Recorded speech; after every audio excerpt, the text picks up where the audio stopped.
Donc on se retrouve aujourd'hui pour une nouvelle review de livre. Vu que j'ai dit dans la dernière vidéo que je voulais un peu étoffer la partie livre de la chaîne. Donc cette fois-ci on va parler d'un bouquin qui est d'actualité on va dire. C'est Halloween de Silver Ravenwolf. Donc aux éditions Lévoline, normalement. Je vais prononcer ça très mal encore comme tout. C'est un bouquin que j'ai eu sur Amazon.com, donc si vous le voyez se tordre un peu, c'est parce que je l'ai acheté d'occasion. Il y a des pages un peu jaunies, ça fait un peu parchemin. Par contre, la couverture du coup part totalement. Voilà. Ça se voit pas dans la bibliothèque, mais forcément dans les mains, c'est un peu plus flagrant. Bon, il m'a presque rien coûté, donc au moins je lui donne une nouvelle vie. Donc c'est un bouquin où donc vous pouvez voir qu'il y a marqué Customs, Spells et Recipes. Donc ça je ne sais pas. Ça veut dire sort et ça veut dire recette. Je pense que ça veut dire décoration. J'ai un anglais académique. Donc c'est un bouquin de Silver Ravenwolf qui est connu pas forcément bien dans tout ce qui est communauté Wiccan anglophone, surtout en Amérique. Elle a écrit des bouquins comme Teen Witch, donc la sorcière adolescente, To Ride the Silver Broomstick, conduire un balai d'argent. Enfin, des trucs très axés Wicca pour adolescentes qui ont été très lus à l'époque où c'est sorti. Enfin, ça a beaucoup marché, ça a pas mal popularisé la Wicca dans tout ce qui est Amérique et autres. Mais il paraît, je n'ai pas lu les livres, donc je ne pourrais pas en parler de manière objective, mais il paraît qu'ils sont du coup beaucoup édulcorés et très peu... comment dire, pas d'une grande qualité quoi. Elle a aussi pas mal été comment dire, le jour où j'aurai tous mes mots dans ma tête ce sera beaucoup plus pratique. Elle a aussi été pas mal critiquée on va dire parce que là pareil, il paraît, c'est pas quelque chose que j'ai beaucoup remarqué moi, mais il paraît qu'elle a pas mal critiqué tout ce qui est christianisme et tout. Je sais que ça se fait beaucoup dans les pays anglophones et que ça se fait aussi pas mal en France, surtout dans ce qui est Wicca et à plus grande échelle, enfin à plus large spectre, le paganisme. Ça se fait pas mal de taper sur les chrétiens parce qu'ils ont brûlé des sorcières et des trucs comme ça.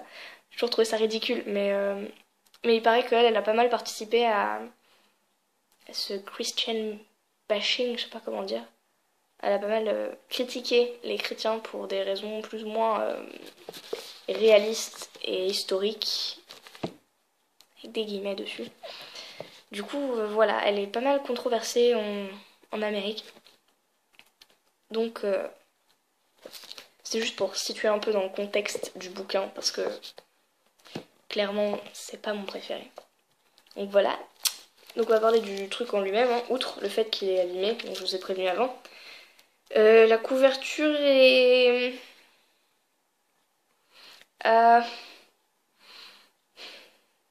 c'est sympa. C'est pas... Ça me fait toujours rire tout ce qui est bouquin ésotérique ou païen parce que je trouve que c'est très très rare qu'il y ait une couverture qui me plaise. Il y a des bouquins comme celui-là où j'ai Dancing with Dragons de D.G. Conway de l'autre côté, où ça fait très très livre pour enfants ou bouquin d'heroic fantasy. Et à côté de ça, il y a des bouquins super pompeux mais pour pas grand chose. Comme la mini-encyclopédie de l'astrologie que j'ai présentée juste avant. Il y a des bouquins comme ça où je me demande pourquoi il y a une couverture aussi classieuse pour... alors que ça pourrait être beaucoup plus fun. Mais là, c'est peut-être un peu trop fun pour moi. C'est pas le genre de bouquin que je lirais dans le métro. Enfin, clairement... Ouais, non. Donc là, vous avez derrière un résumé. Donc c'est aussi kitsch derrière. Hein. Il y a marqué 9,99$, mais moi, il m'a coûté 3$. Frais de port compris. Faut acheter d'occasion. Donc ça, c'est Silver Ravenwolf. Si vous voulez une petite photo. Apparemment, elle a grandi en Pennsylvanie, enfin des trucs comme ça. Je trouve que ça fait un peu cliché. J'ai peut-être un problème avec ce genre de truc. Il faudrait que je vois. Donc, en gros, l'arrière nous dit qu'il va y avoir de la Halloween Magic, des Magical Goodies, des Halloween mythes et superstitions, de la divination et des rituels pour honorer les morts. Excusez-moi. Désolée de l'interruption, du coup j'ai totalement perdu le fil. Mais enfin bon, je disais... Oui, si je parlais du résumé. Je disais que du coup ça avait l'air pas mal, enfin de la magie sur le thème d'Halloween, des petits goodies et autres trucs à fabriquer. Je bouge ma chaise un petit peu, je zozote en plus. Des petits trucs à fabriquer comme des pommes d'amour, des balais de sorcières, des serpents en sucre à la poudre de tombe. C'est ce qui a marqué derrière. Enfin bon, des petits trucs comme ça à fabriquer pour faire peur. Des mythes et superstitions, la divination et des rituels pour honorer les morts. Jusque là, je pense que ça a l'air plutôt pas mal. Je vais encore me rasseoir mieux. Je vais mettre pause parce que voilà, c'est un petit peu mieux. Donc pour le coup, ça a pas l'air trop mal. Donc le bouquin à l'intérieur, c'est écrit gros et il y a beaucoup de dessins. Donc beaucoup de dessins, de grosses écritures. J'étais un peu déçue du coup quand je l'ai ouvert parce que je me suis dit pourquoi faire un truc comme ça aussi large si c'est pour au final juste mettre des gros dessins de citrouilles.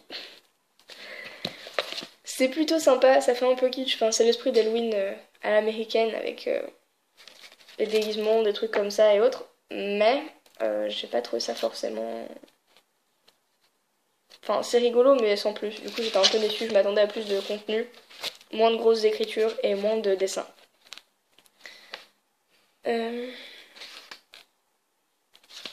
Alors, donc il y a tout un résumé, pareil, qui est écrit en gros, avec une liste de tout ce qu'il y a dans chaque chapitre et avec des gros dessins. Donc ça peut même pas avoir un sommaire normal. Ça commence par... Ouais. J'avais oublié ce truc, ça commence par une citation de Dorine Valiant, voilà. The Witch's Rune, avec une poésie. J'ai pas vraiment compris le rapport entre ça et Halloween. Je vous le cache pas. Et ensuite, on rentre direct une petite introduction. Et apparemment, comment dire, ce livre-là devait s'appeler La vérité à propos d'Halloween. Déjà, ça commence mal. Et comment, ça devait servir à changer le regard des gens sur cette fête et changer les erreurs historiques là-dessus. Donc déjà, quand j'ai lu ça dans tout début de l'introduction, je savais pas vraiment à quoi m'attendre parce que je me suis dit, c'est un bouquin de Wicca, religion dans laquelle les gens ont tendance à penser qu'ils ont une religion ancienne et qu'ils sont la religion des sorcières et qu'ils ont un poids historique alors qu'en fait la religion wiccaine est très très récente historiquement parlant, et venant d'une personne qui en plus de ça est pas mal connue pour cracher un peu sur les chrétiens quand elle peut, je me suis dit qu'est-ce qui m'attend dans ce bouquin là. Je l'ai un peu acheté pour la détente plus qu'autre chose. Et du coup, j'étais un petit peu sceptique à ce moment-là. Et donc au final, elle parle des Celtes. Celtes, du coup, elle parle des druides. De la Rome antique. De... la croissance du christianisme. Et... alors... Là, je me suis dit comment comment va se passer ce paragraphe. Je trouve ça toujours bizarre parce que c'est très bancal. Enfin, ouais, je vais essayer de structurer tout. Je vais poser ce tarot ici pour pas que le livre se ferme. En fait, je pars du principe que c'est assez compliqué de parler d'une religion quand on n'est pas dedans. Surtout d'un point de vue historique, quand on ne l'a pas étudié historiquement et de manière précise. Silver Ravenwolf n'est pas connu pour avoir fait des études historiques, quelque manière que ce soit. Et du coup, je trouve ça un peu bizarre qu'on lui demande de retracer comme ça une histoire dont plus personne ne se rappelle exactement, vu que c'est assez tombé dans pas la pop culture, mais dans les croyances ésotériques et païennes et autres. Tout ce qui est la croissance du christianisme, comment ils ont enlevé les anciennes religions. C'est quelque chose qui est très très présent dans certaines manières de voir le christianisme, dans tout ce qui est paganisme et Wicca. C'est quelque chose auquel j'accroche pas du tout, puisqu'il faut pas oublier que dans beaucoup de cultures, je sais pas, de peuplades, de personnes, ça n'a pas posé tant de problèmes que ça. Par exemple,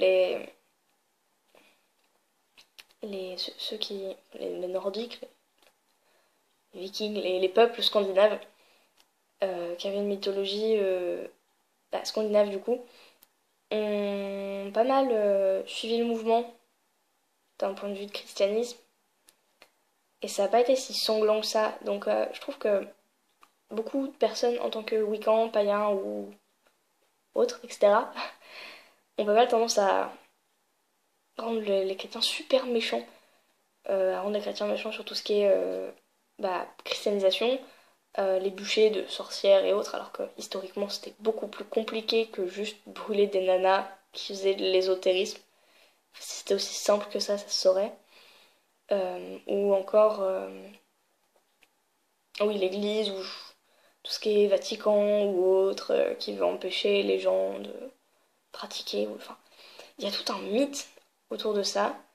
Et du coup, je me sens très très mal quand la discussion commence et quand la discussion vient d'une personne païenne, wiccan ou peu importe. Donc cette partie du bouquin m'a mis plutôt mal à l'aise. Je parle beaucoup, mais j'essaie de vous replacer dans le contexte. Du coup, je me suis dit, merde, qu'est-ce qui va se passer? Donc au final, elle parle de la manière dont les chrétiens ont récupéré les fêtes comme Noël, donc Yule, à la base, comment ils ont récupéré Pâques ou autre. Jusque-là, tout va bien, ça reste relativement calme. Et sauf que elle dit que pour aider au christianisme, les druides ont tous été tués systématiquement. Que... comment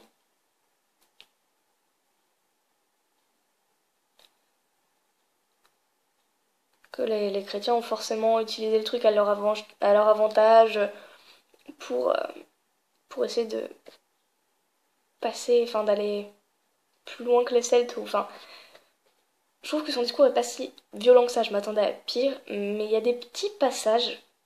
Je me demande si c'est juste moi qui les lis pas de la bonne manière ou s'ils sont vraiment pas tout à fait bien. Alors, après, comment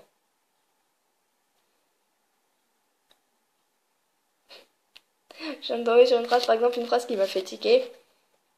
C'est qu'elle dit que l'église catholique pensait que ils pouvaient, dans les temps modernes, enfin, dans notre époque maintenant, euh, prendre cette fête à leur avantage parce qu'ils n'avaient pas réussi à l'arrêter. Du coup, ils se sont dit que ils allaient utiliser ces vacances, donc les vacances d'Halloween, parce que je pense que c'était des vacances aux États-Unis, toute logique vu qu'il y a marqué ça partout dans le livre. Ils allaient du coup dire aux gens que s'ils ne payaient pas leurs taxes, qu'ils ne donnaient pas des donations à l'église, les, les méchants, les evil, les mythos, ça a peut-être un sens en anglais, moi je dis mythos, que l'Église a créé vont détruire les infidèles. Et quand l'Église et l'État demandent ça, demandent que vous croyez en quelque chose, vous mourriez, en général, vous y pensez. Enfin, vous y croyez. Donc je me dis pourquoi l'Église et l'État, c'est forcément des gros méchants qui veulent que vous payiez vos taxes. Enfin, je sais pas comment ça se passe en Amérique, mais elle a l'air vachement... c'est mieux que ce que je pensais, mais elle a l'air quand même vachement retournée contre le christianisme. Ce qui, moi, me plaît pas beaucoup, parce que moi, je paye pas de taxes, tout va bien. Si vous entendez des bruits, c'est parce qu'il y a des gens bizarres dans mon couloir d'immeuble, et ça résonne vachement de là où je suis. Donc ensuite, ça part de sorcières. Donc voilà. Là, il faut brûler les sorcières, tout ça. The Burning Times, voilà. Encore. The Burning Times. Ça prend au moins 3, 4 pages pour parler des bûchers de sorcières. J'aimerais un jour qu'on parle d'Halloween sans forcément avoir à dire que les chrétiens ils sont méchants ou autre. Donc ouais, qu'ils ont brûlé, mutilé des personnes innocentes. Pendant l'âge noir, l'Église a essayé d'éradiquer les païens et les femmes savantes pour pouvoir amasser du pouvoir et des propriétés. Donc oui, enfin, je vois pas ce que les païens ont à faire là-dedans. Je vais pas en reparler encore, j'en parlerai. Je ferai peut-être une vidéo là-dessus parce que je pense que c'est complètement. Enfin, ça vaut le coup. Mais je vois pas en quoi les païens ont un quelconque rapport au fait que les gens étaient brûlés. Ils brûlaient des hérétiques à l'époque. Je vois pas en quoi les païens, qui n'existaient même pas, enfin c'était un terme pour dire paysans, je vois pas ce qu'on a comme. Je vois pas. Je cherche, hein, mais je ne vois pas. Donc ensuite, voilà, elle parle de Halloween, de l'Halloween américain, de la Virginie, de la Pennsylvanie, des autres colonies, de Halloween au début de l'Amérique, de la famine en Irlande, de l'Halloween victorien et de l'Halloween de maintenant, de la Deuxième Guerre mondiale et Halloween, Halloween dans les 50 dernières années, la bataille d'Halloween, le meurtre et Halloween. Halloween, c'est bon pour la santé. Et voilà. J'ai trouvé ça très très long. Pour au final, pas grand chose. C'est une intro méga longue qui est censée retracer l'histoire d'Halloween de la vraie manière possible. Et je trouve que ça blablate beaucoup trop. Il y a trop de vide brassé. Et c'est ça. J'aime pas les livres vides. C'est pas parce qu'il y a écrit des trucs dessus que c'est forcément rempli de choses. Et là, je trouve que c'était vachement pas trop intéressant. C'est étrange. Après, il y a les traditions, donc on parle de la petite lanterne, Jack-o'-lanterne. Pourquoi les gens venaient, disaient des bonbons un sort, les feux, les masques et les costumes, enfin, pas mal de choses comme ça. Cette partie-là est vachement plus intéressante quand on n'y connaît rien. Enfin, j'ai l'impression que ce livre, c'est... Il y a de la bonne idée, et ça retombe... C'est comme les soufflets. Quand on les arrête pas au bon moment, il y a tout qui retombe. Bah ça, c'est un peu ça. Il y a des morceaux que j'ai bien aimés, et ça fait... ça retombe d'un coup. Donc il y a de bonnes idées. Ça parle de... Bah, par exemple, la truc en citrouille, mais disons que je fais une recherche Google et j'ai plus d'informations. Et c'est ça que je trouve dommage dans un bouquin qui s'appelle quand même Halloween. Je me suis dit, peut-être un truc. Donc je me suis dit, c'est pas grave, on peut. Ensuite, si l'histoire d'Halloween est un peu bancale, vide, étrange, si les superstitions sont bien, mais sans plus, peut-être qu'on peut se rattraper sur les rituels, les trucs à fabriquer, la divination. Tout un chapitre sur la divination, j'adore la divination, je me suis dit, génial, de nouvelles choses. Et le problème, c'est que c'est quelque chose qui se retrouve dans tout le bouquin. il y a des... comment?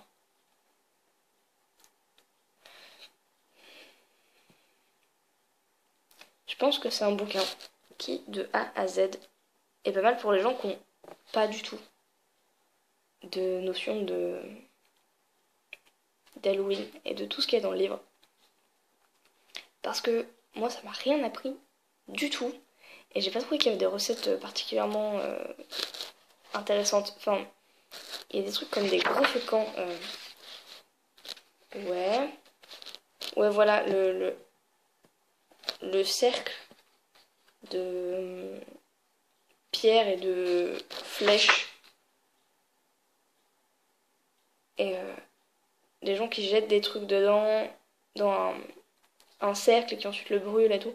Ça, pour le coup, il y a quelques petits paragraphes comme ça qui sont vachement intéressants parce que c'est pas... J'y connais rien en culture celte, en fait. Enfin, rien. Tout est relatif, mais disons que c'est pas du tout ma tranche de connaissances. Et du coup, ça m'a aidé à avoir de nouvelles perspectives, enfin, des nouvelles pratiques, une nouvelle manière de voir la divination, ce qui est pas mal. Mais ça tient sur des petits paragraphes. Quand à côté, il y a une divination avec les pommes, et il y a plein de manières de faire. Et ça parle que de pommes et de trouver l'amour, quel sera le visage de mon fiancé ou autre. Et c'est rigolo, enfin c'est... comment dire? Pas culturel, non, c'est... C'est un peu champêtre, c'est un peu campagnard. C'est pas du tout ce à quoi je m'attendais. Mais dans un sens, c'est cohérent, je pense. Je vais me relever un peu quand même. Mais enfin, il y a de la divination par l'eau aussi. Je me suis dit, génial, j'aime bien. J'aime bien les divinations avec tout ce qui est surface miroitante. J'aime bien le scrying, ce genre de choses. Je me suis dit, peut-être, ils vont tenter un truc un peu classe de divination avec de l'eau, ou de pratiques autres avec de l'eau. Et en fait, c'est pas... c'est encore un truc avec un amoureux, en fait. C'est assez... Ou alors... ou alors c'est tout très très folklorique, c'est ça, folklorique. Si elle prend trois trucs d'eau et elle les met dans sa chambre la veille d'Halloween, faut que ce soit une jeune fille qui fait ça. Si elle prend trois trucs d'eau et qu'elle les met dans sa chambre à Halloween et qu'elle plante sa chemise de nuit de l'autre côté de son cœur avec trois feuilles de green holly, c'est pas du hou ça, du hou, je pense que c'est du hou. Ensuite, si elle se fait réveillée de son sommeil par l'appel de trois ours, puis le rire d'un cheval, elle verra le visage et la forme de son futur mari.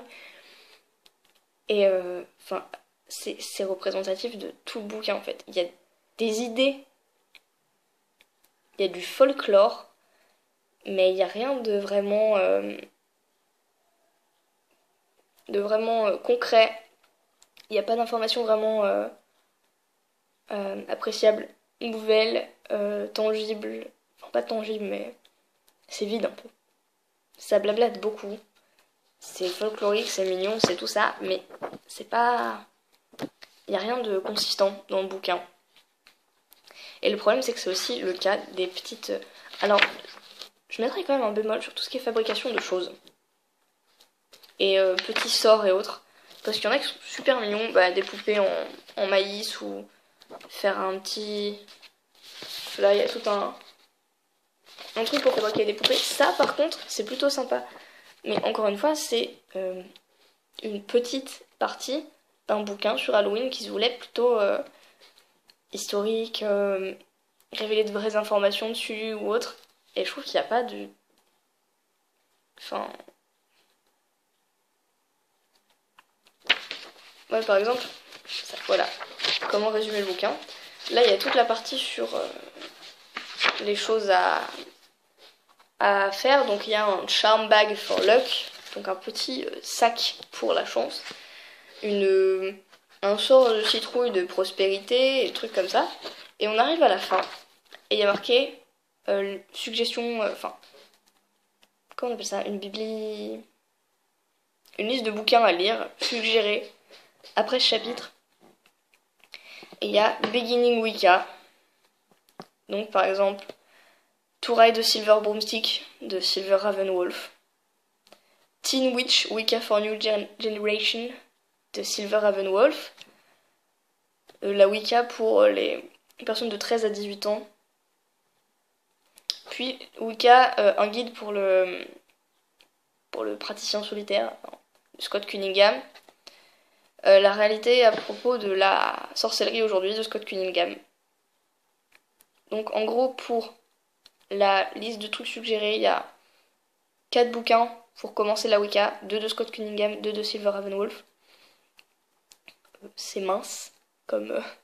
je suis pas très Wicca de base, mais c'est vachement mince comme truc pour commencer. Enfin, si on s'arrêtait tous à Scott Cunningham et Silver Ravenwolf, on n'aurait pas grand chose à se mettre tout là-dedans. Ensuite, Folk Magic, donc magie folklorique. On se dit, tiens, peut-être des trucs sympas. American Folk Magic de Silver Ravenwolf. Parce que c'est l'auteur du livre sur Halloween, du coup, elle met sa pub un peu partout. Ça fait quand même 3 bouquins d'elle depuis le début, sur 5. Mountain Magic de Eden McCoy, donc celui-là je l'ai pas lu, je peux rien vous dire dessus. Et ensuite, ça part sur du General Magic, parce que magie générale, parce que, les anges compagnons en magie de Silver Ravenwolf. 4 Silver Ravenwolf. Modern Magic de Donald Michael Craig, je connais pas du tout ce bouquin. Tarot Spells de René Janine. Il est marqué Janina sur la couverture du bouquin, en tout cas sur Amazon, mais c'est un bouquin sur les trucs de tarot. Et Witch's Rune de Nigel Jackson et Silver Ravenwolf. Donc en gros sur 1, 2, 3, 4, 5, 6, 7, 8, 9, sur 10 trucs, il y en a 5 qui viennent d'elle. Il y en a 1, 2 que je trouve pas... je pense qui ont aucun truc à faire dans le sujet. Donc c'est Tarot Spells, parce que je vois pas du tout dans quel contexte elle a pu l'utiliser là-dedans. Et celui sur les anges, parce qu'elle en parle pas de toute façon, donc je vois pas le rapport. Donc sur 10 bouquins, il y en a 5 qui sont d'elle, 2 que je trouve pas pertinents, il en reste 3. Et quand je dis 3, ça veut dire que... Oui non, 4, allez, on va dire 4. Parce que il y en a un qui a été écrit par elle dans ceux qui n'ont rien à faire là. Donc il y en a 4 en fait au final qui sont pas écrits par elle et dont je ne peux pas vous parler. Une liste de 10 bouquins, il y en a 4 potentiellement bons. Et potentiellement pas promotionnels et potentiellement en rapport avec le sujet. Et c'est représentatif du bouquin. Il y a beaucoup de blabla, il y a beaucoup de trucs et au final j'ai l'impression que ça fait juste... moi je sais faire des trucs sur Halloween, regardez j'ai écrit ce bouquin là aussi, celui-ci, celui-là. Il y a même marqué derrière qu'elle est une prêtresse Wiccan dans la tradition du Black Forest Clan. Et c'est une ancienne de la famille de Serpentstone, directrice de l'international Wiccan Pagan Press Alliance. Enfin, j'ai l'impression qu'au final, il n'y a rien de tangible, de consistant. C'est plus consistant que j'aimerais dire. Il n'y a rien de consistant. Et c'est un bouquin promo sur Halloween. Avec 2-3 trucs sympas de temps en temps si on fouille bien dans le bouquin. Et après, un truc pour honorer les morts, c'est pareil. Il y a... Enfin... Je m'attendais à quelque chose de... mieux, je sais pas, honorer les morts, je voyais un truc classe. Enfin... Il y a des tonnes de rituels pour honorer les morts, de forums qui en parlent, de vidéos et autres sur internet. Je sais qu'à l'époque, qu'apparemment, c'est sorti avec quelle date ? 80... Non, c'est pas une date. Je suis en train d'essayer d'enlever l'étiquette. Non, ça c'est un prix. Je veux dire que ça fait un petit peu... Il date de blablabla, l'auteur blablabla, blablabla, blablabla. Et ils ont mis aucune date, ils sont comme ça. Les Wellin, décidément, c'est pas ma maison d'édition préférée. Ouais, il a dû être écrit vers 99, un truc. Ouais, voilà, 99. Donc je sais bien qu'à l'époque, Internet, c'est pas ce que c'était maintenant. Mais je veux dire, pour une nana qui se targue d'être prêtresse de plein de trucs ou autre, c'est vachement plat. Et bah là, par exemple, ça parle de les morts peuvent vous entendre, comment recevoir des réponses des morts, alors qu'elle vient de dire qu'on pouvait parler avec super simplement, à base de une fleur et des objets, des autels pour les ancêtres, des offrandes pour les morts et une prière d'offrande. Donc voilà, il y a 3 trucs que j'ai trouvé vraiment utiles. Après, ça devient bizarre, avec des feux et d'autres trucs que je trouve très très compliqués pour ce que c'est au final. Ça fait 31 minutes que je parle. Bon, je vais essayer d'en finir rapidement, hein, parce que là je fais que de le descendre, mais je pense que c'est un bouquin qui est rigolo à avoir. Faut pas en attendre grand chose. Je sais qu'il y en a qui l'ont beaucoup apprécié. Pour ma part, bon, je pense que vous l'aurez compris depuis 31 minutes, mais pour ma part, c'est pas vraiment le cas. Je le trouve pas.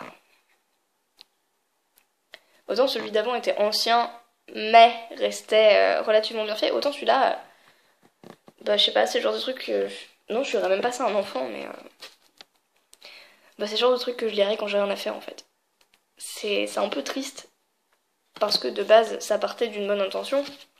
C'est un bouquin sur Halloween, on se dit ok, cool, sur Halloween. Qui aime pas cette fête le problème, c'est que c'est folklorique, un peu vide. Il y a des trucs vachement bien dedans, mais c'est totalement noyé au milieu des choses qui servent à rien.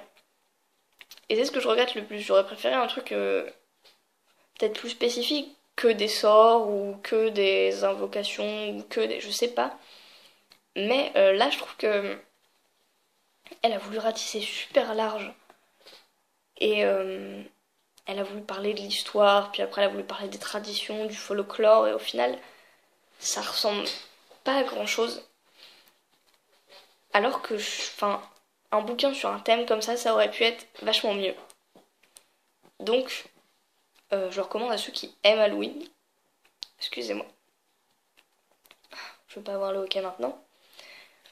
Donc, à quelqu'un qui aime Halloween et qui a plus envie de bien s'amuser, enfin, de choper 2-3 petites activités dans un coin et quelques idées pour des sorts ou des trucs comme ça, mais je le conseillerais pas à quelqu'un qui veut apprendre l'histoire de ce genre de fête. Je conseillerais plutôt des bouquins sur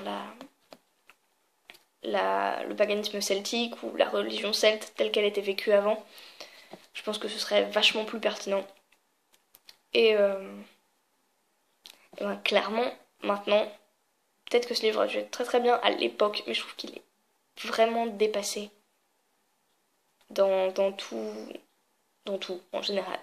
Je trouve que maintenant il est un peu obsolète et qu'on trouve les 3 quarts des trucs sur internet et qu'on trouve surtout des trucs beaucoup plus applicables à la vraie vie et avec beaucoup plus de preuves et beaucoup plus une bibliographie plus étoffée, genre de choses. Écoute, 12,95€, 12,95$ aux États-Unis. Sincèrement, si vous voulez l'acheter, parce que je pense qu'il est quand même marrant. Je suis pas totalement déçue de l'avoir acheté. Mais si vous voulez l'acheter, moi ce que je vous conseille c'est de le prendre en occasion sur Amazon. Clairement, c'est pas un bouquin qui vaut le coup de l'acheter neuf. Mais si vous tenez vraiment à vous faire votre opinion dessus, ce que je vous souhaite, hein, parce que là ça reflète que mon opinion et la manière dont moi j'ai lu et vu le bouquin, mais vous, peut-être que vous aimerez beaucoup. Mais clairement, je pense que ça vaut le coup de l'acheter en occasion. Il se trouve à presque rien maintenant sur Amazon.com.